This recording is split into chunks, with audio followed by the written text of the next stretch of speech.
Bon, excusez-moi, j'ai profité du bouquin pour me faufiler et vous raconter. Raconter quoi? Qu'est-ce que je raconte? C'est pas une histoire. Black Widow, thirsty contre les forces du mal. Il faudra que je coupe ça au montage. Salut tout le monde, ici Mike, votre présentateur préféré. Aujourd'hui, je vais vous parler de Black Widow, le premier film de la phase 4, réalisé par Kate Shortland avec Scarlett Johansson, la grande Rachel Weisz.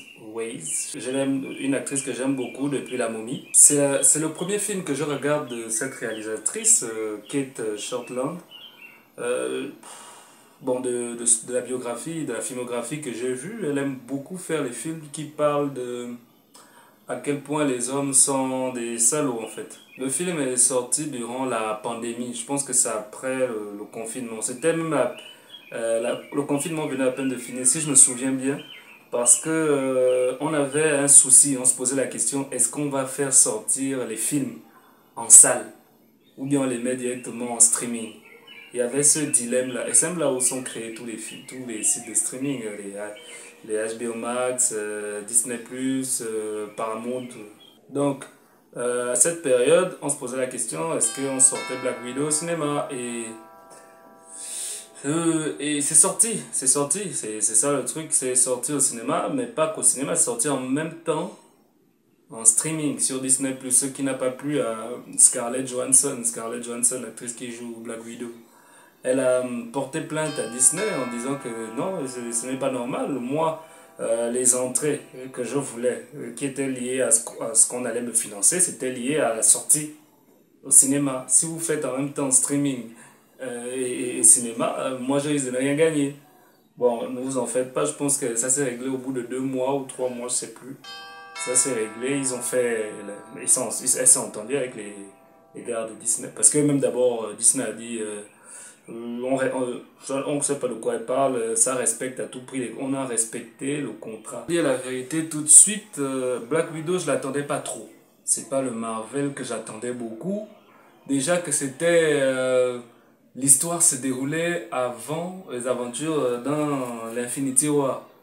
Donc je voyais pas trop l'intérêt de regarder ça puisque je savais déjà le destin du personnage. Enfin, ça a son destin. Donc je voyais pas pourquoi regarder ça. Il y a aussi, comment dire, il n'y a pas de Iron Man dans le film, donc si tu es venu, il n'y a pas de Iron Man dit de personnage des Avengers dans le film, donc si tu es venu juste pour voir ça, il vaut mieux déjà que tu laisses tomber. Excusez-moi pour le bruit, on a un bébé et on essaie de le calmer, donc vous allez l'entendre parler. Si en commentaire vous voulez le voir dans la vidéo, vous me dites. Oui, et on a des portes qui se ferment, donc excusez-moi. Et je sais que ce Black Widow, c'est juste pour faire la transition, c'est pour juste présenter le personnage qui va la remplacer, qui va remplacer Scarlett Johansson, le personnage de Scarlett Johansson. J'étais pas trop emballé. Je dirais même que c'est peut-être pour ça que j'ai passé un bon moment, parce que je ne m'attendais vraiment à rien. Et bon, mis à part la révélation sur Taskmaster à la fin, mais ça là on va y revenir. Génial. Une chose est sûre, ça va être une réunion explosive. Le film se déroule après Civil War lorsqu'on a arrêté Ant-Man et les autres juste avant Infinity War. Black Widow est en cavale jusqu'au jour où elle reçoit un message de sa sœur adoptive depuis Budapest au sujet d'un complot dangereux en lien avec son passé. Ok. On nous parle de l'endroit où d'où Natasha revient. Comment elle a fait pour devenir une tueuse. Le film veut parler de deux choses effrayantes, à savoir des familles recomposées par le gouvernement pour aller espionner d'autres pays. Ça parle aussi de manipuler une personne pour l'obliger à tuer à son insu. C'est horrible être contrôlé à son insu. Excusez-moi, c'est mon neveu qui est très en forme aujourd'hui. Mais il est avec sa tante, sa maman et ça. J'attends qu'il termine. Le film explique aussi pourquoi les parents, la famille de Natasha Romanoff, alias Black Widow, n'a rien fait pour la retrouver. C'est-à-dire Son père était en prison, même si je sais que de toute façon, s'il était sorti, il n'allait pas chercher à la trouver. Sa mère était cachée. Elle avait déjà refait sa vie par l'organisation, soit dit en passant. C'est plutôt sa sœur qui devait la retrouver depuis le début.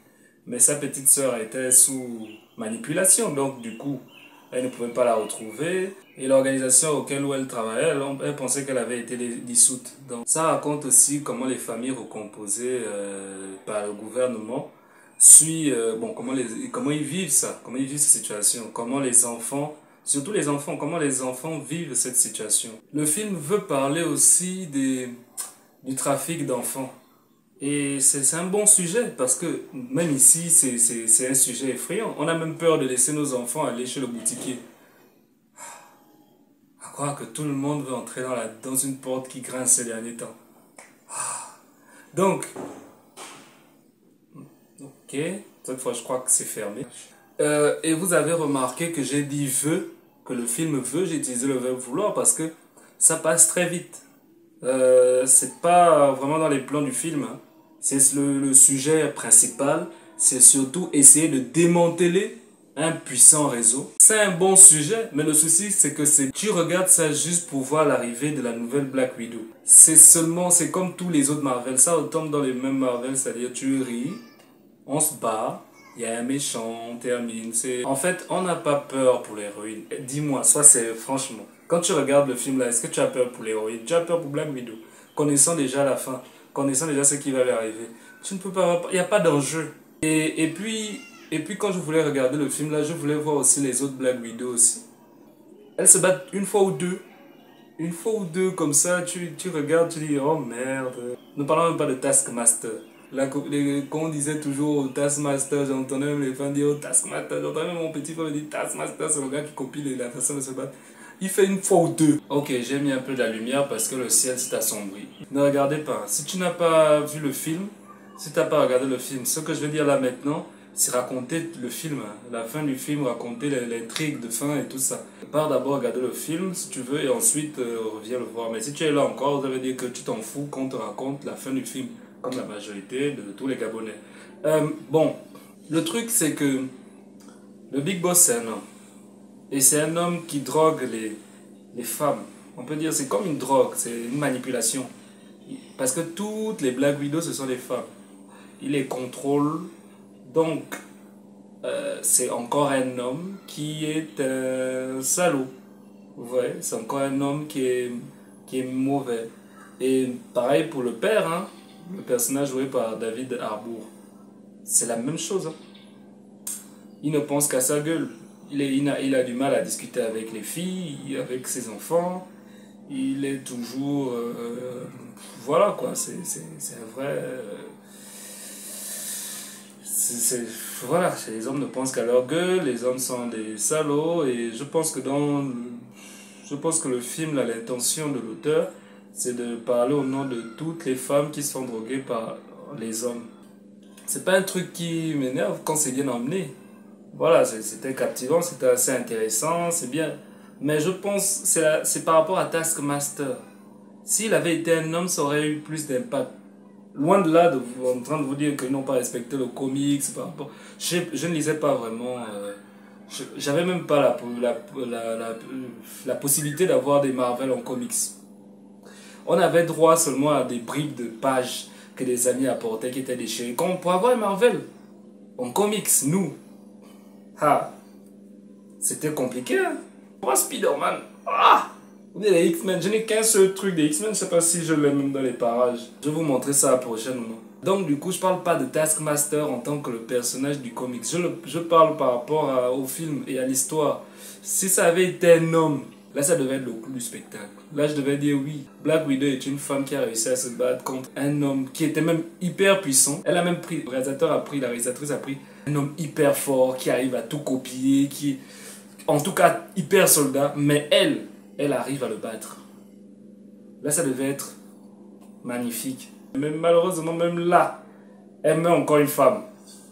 Pour montrer que les femmes se font manipuler jusqu'au bout. Alors qu'on n'est pas que ça. On a des émotions aussi. On a un cœur. Voilà en fait. Normalement dans sa tentative, hein, elle est intéressante. Mais le souci c'est au niveau de Taskmaster pour moi. Il n'aurait pas dû être une femme. Il aurait dû être un homme. À la fin, tu as la sœur de Black Widow qui va avec ses parents à la recherche des autres tueuses. Des autres tueuses qui sont encore manipulées. On dirait façon Buffy contre les vampires. C'est la scène post-crédit qui montre une certaine Valentina. Je sens que c'est un personnage qui va être très important devant. Elle lui remet la photo de Hawkeye, soi-disant que c'est lui qui a tué sa sœur, pour faire un lien avec Hawkeye. Au niveau de la réalisation, quand même, elle est très douée parce que en fait, c'est vraiment petit à petit. Elle a fait ça comme nous-mêmes, téléspectateurs qui suivons le film, comprenant l'histoire petit à petit. Les scènes de combat, c'est vraiment un film d'action. C'est vraiment un film d'action et d'intrigue.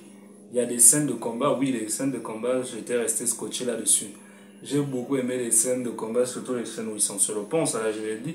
Les scènes où ils veulent aller sauver leur père, c'est bien. Je dis même si les effets spéciaux sont un peu bizarres. Il y a la scène de l'autre là. La scène de course-poursuite dans la ville où ils se font poursuivre par Tasman. Vraiment, quand ils se battent, on sent que les méchants, on sent vraiment que les gens qui combattent, ce sont des gars très difficiles à battre. C'est le même délire. C'est un beau truc. C'est nous qui découvrons à chaque fois qu'on avance. J'ai toujours aimé cette façon de réaliser. Au niveau des acteurs, dédicace à la fille de Mila Jovovich qui joue Black Widow enfant. J'espère qu'elle va remplacer sa mère parce que, bon, pas remplacer, qu'elle va suivre les traces de sa mère parce que ça nous fait de la peine. Souvent, il y a certaines stars qui vieillissent et ça nous fait de la peine que les enfants ne suivent pas leur pas, quoi. Surtout qu'ils ont le même visage, ça devait être bien aussi. Et bon, ils peuvent jouer d'autres rôles, mais d'autres façons de jouer, mais voilà, en fait, c'est David Harbour, celui qui joue le père de Black Widow, le père adoptif de Black Widow. Il joue très bien. Il a toujours sa façon de jouer, c'est toujours son rôle où il est le père d'une fille, ou bien le père des filles. Sur ce cas-là, c'est le père de deux filles. Et il ne sait pas comment gérer pour discuter avec eux, vu que il n'avait pas cette fonction avant. C'est un peu le même rôle, c'est ça qui est énervant en fait. Par contre, c'est un peu le même rôle, plaque encore dans le même rôle de papa plutôt sympa, qui s'exprime beaucoup. C'est même lui, dans la famille, c'est lui qui joue le personnage qui s'exprime beaucoup, qui parle beaucoup, alors que les autres, c'est pas vraiment ça. Et Rachel Weisz, c'est une grande actrice. Je sais pas, dans son regard, elle sait jouer l'émotion, c'est-à-dire, elle a toujours l'air de dire un truc qu'il ne fallait pas qu'elle dise. Là, il y a un téléphone qui sonne. Oh, c'est dur, c'est dur. Son rôle de femme qui veut montrer son affection envers ses enfants, mais en même temps, elle voudrait cacher parce qu'elle a un rôle à établir. C'est juste un rôle, c'est pas ses vrais enfants. Elle fait le taf, en fait. Rachel Weisz fait le taf. Même quand tu la vois jouer, on sent qu'elle n'a pas assez de... Elle n'a pas assez d'arguments, elle n'a pas assez de trucs, quoi. Il n'y a pas assez de trucs qui lui permettent de se sentir à l'aise. Elle fait juste le boulot, quoi. Elle fait juste le taf. Comme David Harbour. Hein? Comment? Si je suis amoureux d'elle? Totalement, hein. Totalement, je suis amoureux d'elle. Florence Pugh joue... je n'aime pas le personnage là depuis le film Midsommar, en fait. J'ai l'impression, et même là, je la revois encore dans Black Widow, j'ai l'impression qu'elle aime prendre les rôles de filles qui prend des mauvaises décisions. Bon, peut-être c'est Midsommar qui a détruit ma vision par rapport à cette actrice, mais j'aime pas.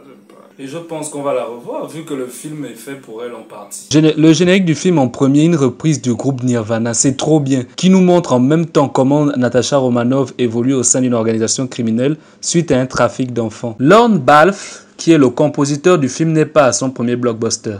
Et je peux même ajouter qu'il est souvent aux côtés du grand Hans Zimmer comme co-compositeur. Il a travaillé aussi pour Six Underground, Bad Boys 3, Black Adam, Inception. En binôme avec Alzheimer, je précise. Quelques Missions Impossibles, Top Gun Maverick, Megamind. Toujours en binôme. Terminator Genesis, Gemini Man, Ghost in the Shell. Tu vas toutes les faire.